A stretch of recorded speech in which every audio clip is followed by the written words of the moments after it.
Ok, chicos, hola. Hoy en clase vamos a hablar sobre la diferencia entre por o para. Entonces deben sacar los apuntes de 4.3 y van a llenar los apuntes con el acrónimo que tengo aquí y también algunos ejemplos.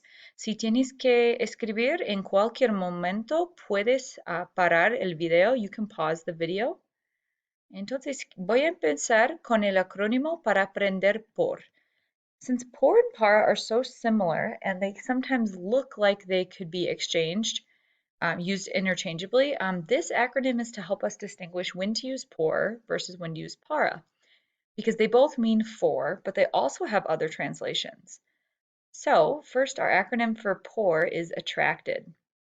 It can be translated, por can be translated as for, by, through, at, or because of. Okay, so let's go into the examples as we go through the acronym. So around a place. Hay hay un hospital por aquí. Is there a hospital around here? Hay un restaurante por esta calle. Is there a hospital around, or is there a restaurant around the street? Transportation by means of, we would use por. Nosotros viajamos por avión. We travel by plane. Through or along. So this is often confused with the use of para, which refers to a destination. Here we're talking about how we get somewhere. Vamos a caminar por el parque. We're going to walk through the park. That's not our ultimate destination. The reason or the motive for an action. So this would be kind of what caused something. Llegué tarde por el tráfico. I arrived late because of the traffic. So we also use por when we're kind of explaining something or blaming almost something for whatever the result is, like this. After. So here it doesn't mean like after, like después. It means going after something in the sense of I'm going for something or in search of. El doctor fue por la medicina. The doctor went for the medicine. So reason and after can sometimes seem similar, but think of it as which one means because of and which one means for or in search of, but they do seem similar. They also are very similar to a use of para. So I'm going to give you guys some additional examples at the end of the lesson to help distinguish when to use reason or after with por and when to use effect with para. Okay, por is used for the cost, referring to a unit or a rate. So, compré un suéter por $20. It's used to express thanks for something. Gracias por el regalo tan bonito. We would also use gracias por estudiar. Gracias por ayudarme. We use it with a verb as well.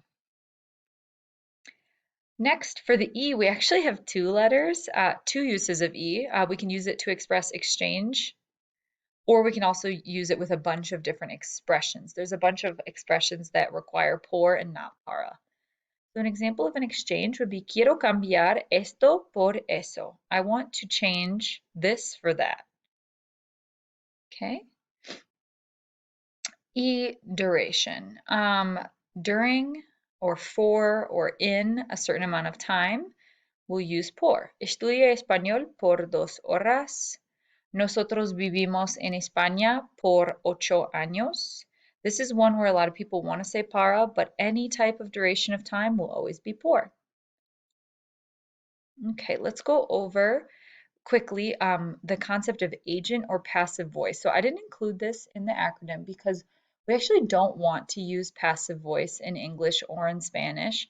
Essentially, passive voice is writing a sentence in a way that could be it's more wordy or longer than a more direct way of stating the same thing. So an example is, la nueva política fue anunciada por la prensa.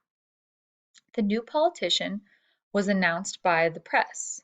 But we could also say this sentence avoiding passive voice by saying, la prensa anunció a la nueva política. The press announced the new politician.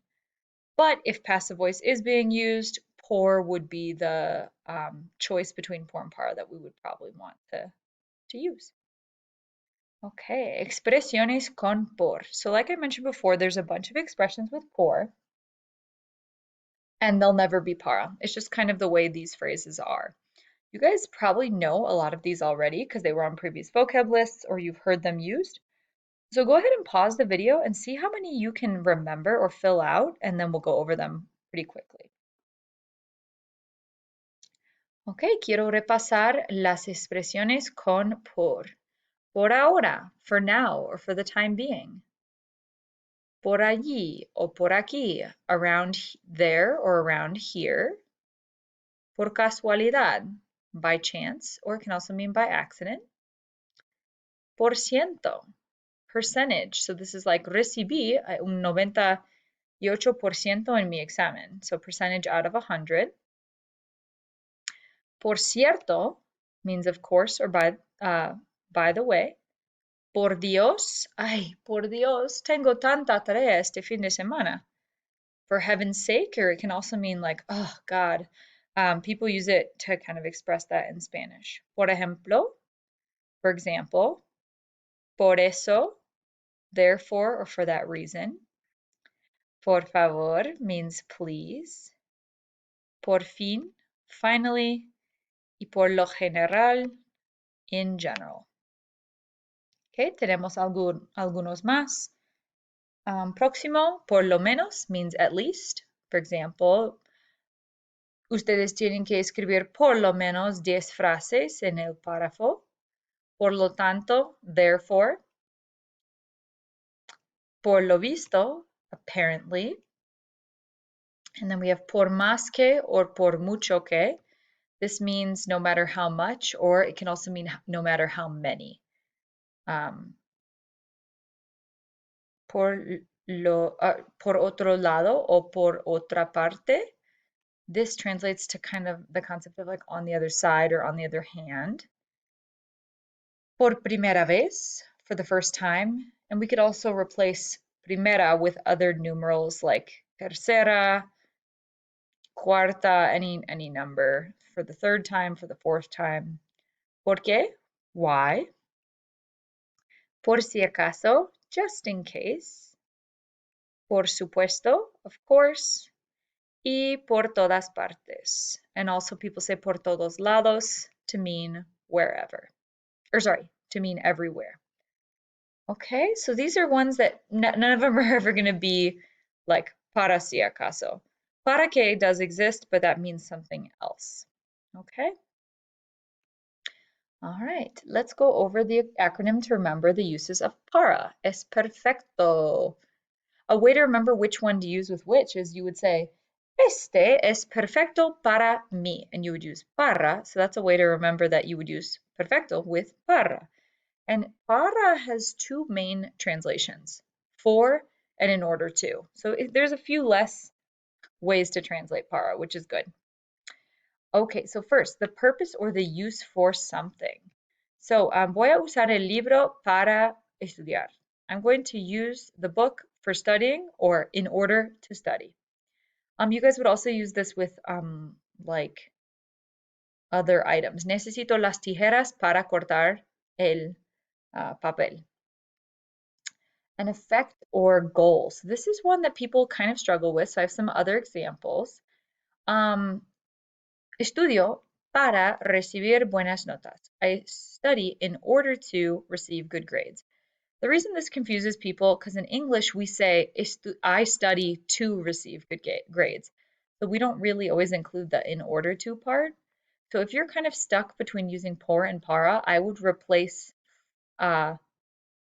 put in order to in the middle, and if it makes sense, then you'll use it. For example, if you said estudio por buenas notas, you wouldn't say I study in order to good grades. You would say I study in order to receive good grades. So my example that we're going to go over soon will help explain that more. Okay, next we have recipient. Este regalo es para ti. This present is for you. And it can also not be a person. for recipient.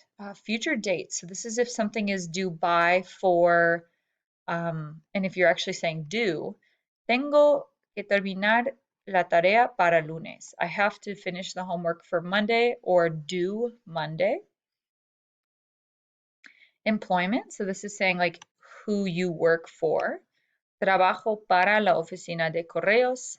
Señora Gage trabaja para Fairview. Okay. Comparison. So this is comparing one thing to a whole category of things. So for example, para un niño, Javier es muy alto. For a child, Javier is very tall.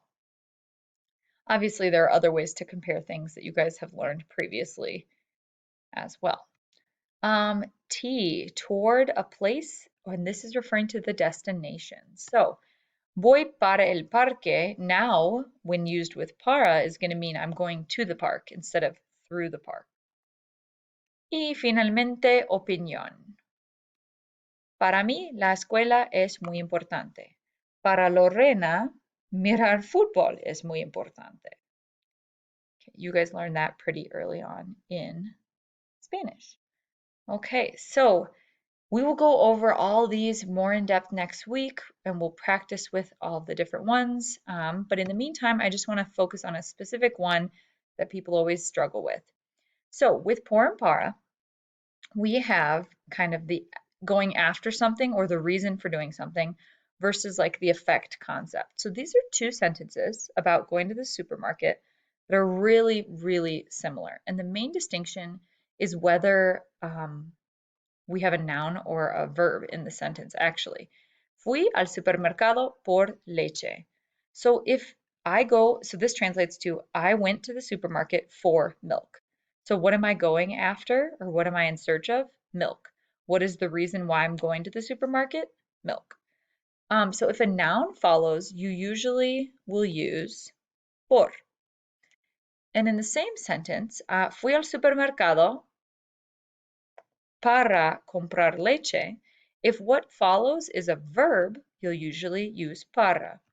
And the reasoning here is because both can be translated for, but if we think of para as meaning in order to, it helps us to clarify because you would never say, I went to the supermarket in order to milk, right? That doesn't make sense. You would say, I go to the supermarket in order to buy milk. So if what we're going after is an item, you'll use por. And if what we're doing is a verb following por or para, then it'll be para. And this is just for sentences that kind of look like this.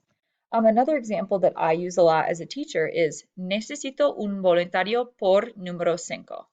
I need a volunteer for number 5. Okay, so I'm talking about an item there. But if I want to say almost the same sentence, I need a volunteer to answer number 5, then I will use para. Yo necesito un voluntario para responder a número 5 or para hacer número 5. So very similar sentences there. I really want to focus on the fact that if they look kind of similar, think of it sometimes as if a noun follows, we might use por. If a verb follows, we might use para. And also remember the distinction that para means in order to. That always kind of helps. Okay. Entonces, chicos, este es todo para hoy. Gracias por escuchar. Ahora vas a completar la práctica y vamos a practicar más esta semana con por y para. Adiós.